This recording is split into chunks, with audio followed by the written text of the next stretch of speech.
En fait, il y a un jingle, du coup, on doit attendre qu'il y ait le jingle et ensuite on se dit bonjour. Donc, bonjour. Bonjour. Du coup, pour ceux qui ne connaissent pas Camping Care, en quelques mots, qu'est-ce que c'est? Alors, le Camping Car, c'est une association que j'ai créée il y a 2 ans et demi, maintenant, bientôt 3 ans. C'est un van qu'on a réaménagé et transformé en salon de bien-être itinérant qui va à la rencontre des femmes en situation de grande précarité, de grande exclusion, pour leur proposer des soins individuels de bien-être d'1 heure qui sont réalisés par des socio-professionnels. Alors, je ne sais pas si vous connaissez le métier de socio-esthéticienne ou de socio-coiffeuse. On va dire que non, comme ça. Ouais. C'est des esthéticiennes et des coiffeuses qui ont fait une formation supplémentaire d'1 an pour savoir comment s'adresser à des publics en fragilité. Donc, c'est des professions qu'on retrouve souvent dans les soins palliatifs ou en oncologie. Ça nécessite un toucher particulier, une approche particulière, une écoute particulière, de la douceur, de la bienveillance. Voilà, donc c'est un métier un peu... pas commun, on va dire. Voilà, donc concrètement, on a un van qui ressemble vraiment à un salon de bien-être et qui va du coup se garer dans les centres d'accueil partenaires avec lesquels on travaille. Donc on travaille avec toutes les grandes associations qui luttent contre la grande exclusion. Donc on a le SAMU Social, France Terre d'Asile, Emmaüs Solidarité, enfin voilà. Notre objectif, c'est vraiment de se mettre en lien avec toutes les associations et d'apporter le soin qui peut être le petit truc en plus qui fait basculer des parcours dans la remobilisation sociale, professionnelle. Et voilà, juste la reconstruction de l'estime de soi qui est la base indispensable pour se reprojeter sereinement dans l'avenir.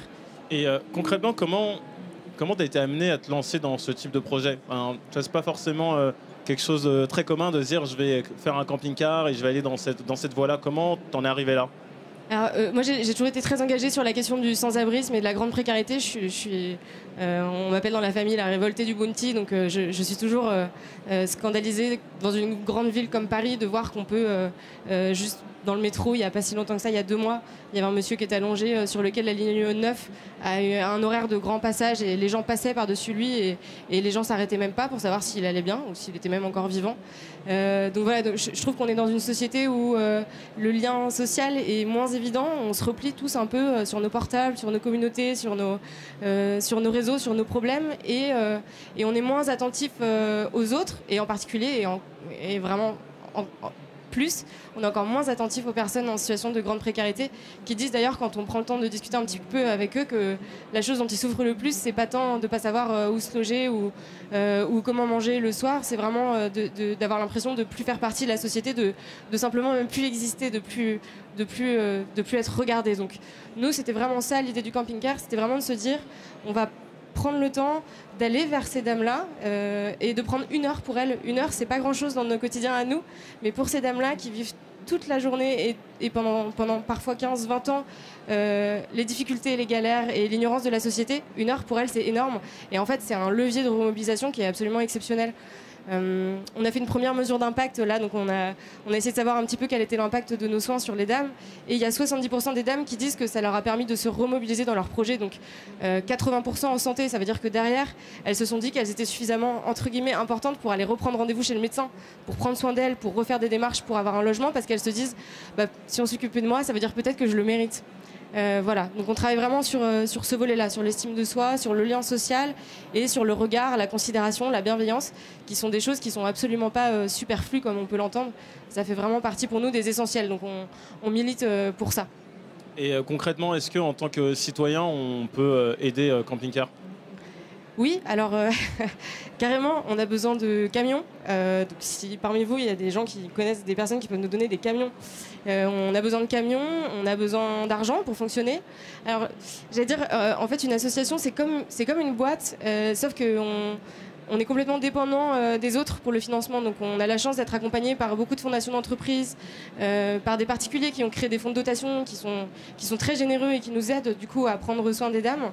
Mais voilà, on est très dépendant des subventions et des dons de particuliers. Donc, si vous avez envie de contribuer à ce projet, chaque euro compte et chaque euro nous permet de prendre soin des dames qui en ont le plus besoin. Et donc, il y a cette question de dons, de financement. Est-ce qu'il y a d'autres défis auxquels tu as été confronté justement dans cette aventure entrepreneuriale ? Mais j'allais dire, comme dans toute aventure entrepreneuriale, il y a des hauts, des bas. Donc il y a des moments où on est super content parce qu'on a des grandes nouvelles, et puis d'autres moments où il y a des dossiers qu'on a déposés qui ne sont pas retenus. Donc il y a une forme de découragement qui s'installe. Dans le secteur associatif, c'est encore plus difficile dans la mesure où on est très dépendant quand même, comme je vous le disais, des subventions.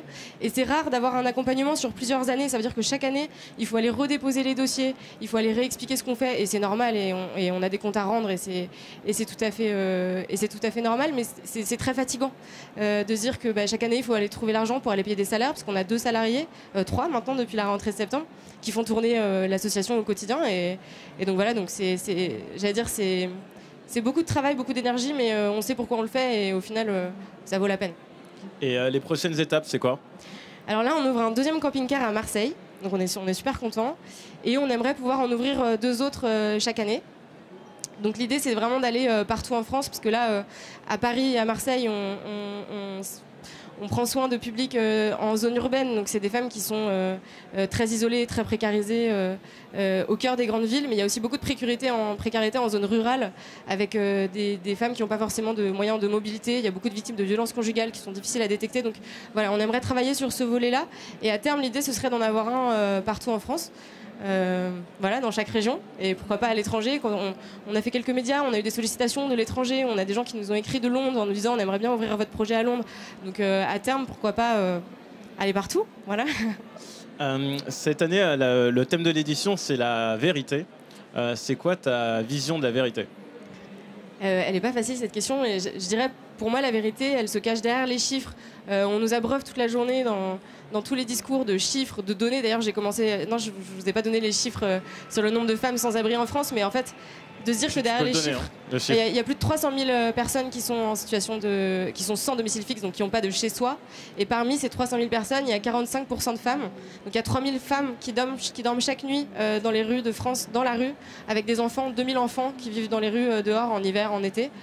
Et voilà, de dire que derrière les chiffres qui nous rassurent, parce qu'on ne se rend pas vraiment compte de ce que c'est. Derrière les chiffres, il y a des histoires, il y a des trajectoires de vie, il y a des parcours, il y a des drames souvent, et 5 minutes dans une journée pour s'arrêter, pour discuter, ça fait du bien. Voilà, pour moi la vérité c'est ça, c'est de dire que derrière les chiffres il y a des histoires. Merci beaucoup Sybille. Merci.